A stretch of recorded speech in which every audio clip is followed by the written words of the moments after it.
ದುಡ್ಡು ಮಾಡೋ ಆಸೆನಲ್ಲಿ ತಪ್ಪು ದಾರಿಲಿ ನಡೆದ್ಬಿಟ್ಟೆ. ಇದರಿಂದ ನಾನು ಕಷ್ಟಪಟ್ಟಿದ್ದೆಲ್ಲ ಹಾಳಾಗೋಯ್ತು.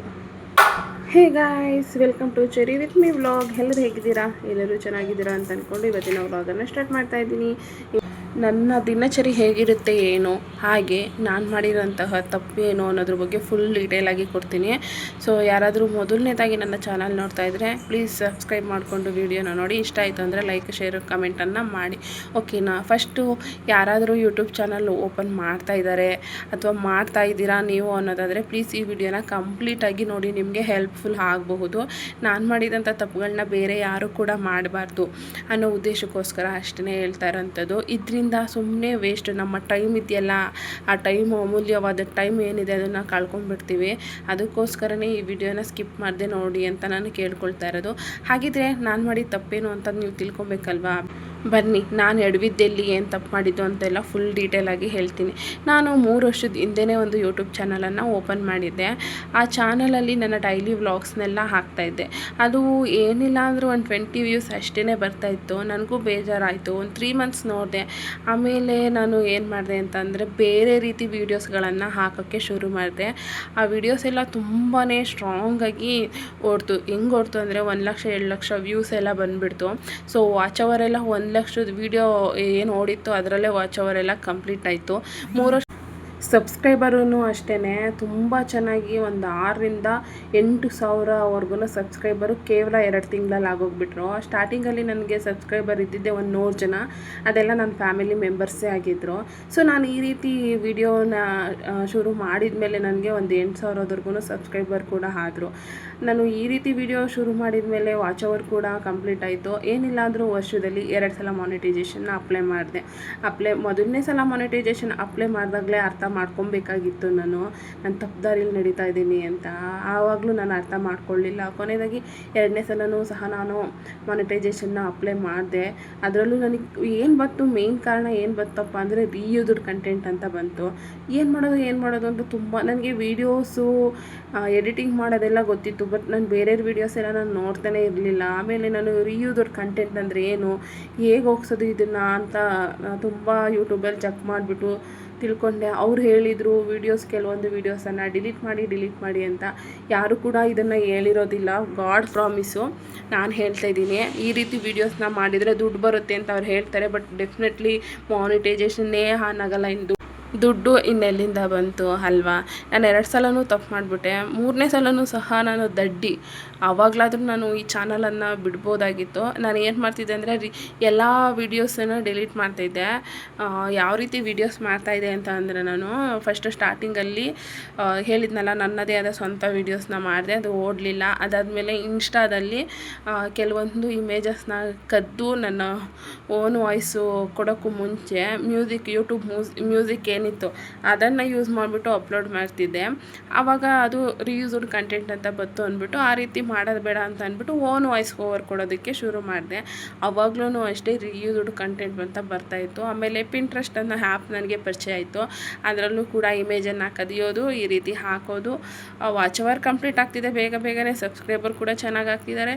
ಬಟ್ ಮಾನಿಟೈಸೇಷನ್ ಕೂಡ ಆನ್ ಆಗುತ್ತೆ, ಅಪ್ಲೈ ಮಾಡ್ತೀನಿ, ಬಟ್ ಆನ್ ಆಗಲ್ಲ. ಏನಿಲ್ಲ ಅಂದರೂ ಫಸ್ಟ್ ಸ್ಟಾರ್ಟಿಂಗಲ್ಲಿ ಅಪ್ಲೈ ಮಾಡಿದಾಗ 15 ಡೇಸ್ ಟೈಮ್ ಕೊಟ್ಟರು. ಅದಾದಮೇಲೆ 3 ಮಂತ್ಸು ಸುಮ್ಮನೆ ಕಾದಿದ್ದೀನಿ. 3 ಮಂತ್ಸು ದೊಡ್ಡ ವೇಸ್ಟ್ ಅಂದರೆ ವೇಸ್ಟ್. ನಾನು 3 ಮಂತ್ಸು ಸುಮ್ಮನೆ ಕಾಯೋದ್ರ ಬದಲು 3 ವರ್ಷದ ಹಿಂದೆಯೇ ಯಾವುದಾದ್ರೂ ಒಂದು ವಿಡಿಯೋ ನೋಡಿಕೊಂಡು ಅರ್ಥ ಮಾಡಿಕೊಂಡು ಈ ರೀತಿ ಕಂಟೆಂಟನ್ನು ಮಾಡಬಾರ್ದು ಅಂತ ಅರ್ಥ ಮಾಡಿಕೊಂಡು ನನ್ನ ಓನ್ ಕಂಟೆಂಟಲ್ಲಿ ವೀಡಿಯೋಸನ್ನು ಮಾಡಿದರೆ ಅಟ್ಲೀಸ್ಟ್ ಒಂದು ಸಲನಾದ್ರು, ಒಂದು 2 ವರ್ಷಕ್ಕಾದ್ರೂ ಮಾನಿಟೈಸೇಷನ್ ಆನ್ ಆಗ್ತಿತ್ತೋ ಏನೋ.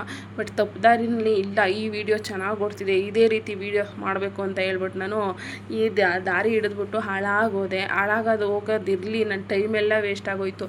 ಎಷ್ಟು ಕಷ್ಟಪಟ್ಕೊಂಡು ವೀಡಿಯೋಸ್ನೆಲ್ಲ ಡೌನ್ಲೋಡ್ ಮಾಡ್ಕೊಳ್ಳೋದು, ಇಮೇಜಸ್ ಎಲ್ಲ ಡೌನ್ಲೋಡ್ ಮಾಡ್ಕೊಳ್ಳೋದು, ಎಡಿಟ್ ಮಾಡೋದು, ಓನ್ ವಾಯ್ಸ್ ಓವರ್ ಕೊಡೋದು, ಅದಕ್ಕೆ ಅಪ್ಲೈ ಮಾಡೋದು. ನಾನು ಬರೋ ನೆಟ್ಟು ಸಿಗೋ 1.5 GB ಅಲ್ಲೇ ಅರ್ಧ ನೆಟ್ಟು ಕೂಡ ಖಾಲಿ ಮಾಡ್ಕೊಳ್ತಾ ಇದ್ದೆ. ಏನೂ ನೋಡ್ತಾ ಇರಲಿಲ್ಲ ಫೋನಲ್ಲಿ, ಬರೀ ವೀಡಿಯೋಸ್ ಹಾಕಬೇಕು, ಇದರಲ್ಲೇ ನಾನು ಟೈಮನ್ನು ವೇಸ್ಟ್ ಮಾಡ್ಕೊಂಡ್ಬಿಟ್ಟೆ.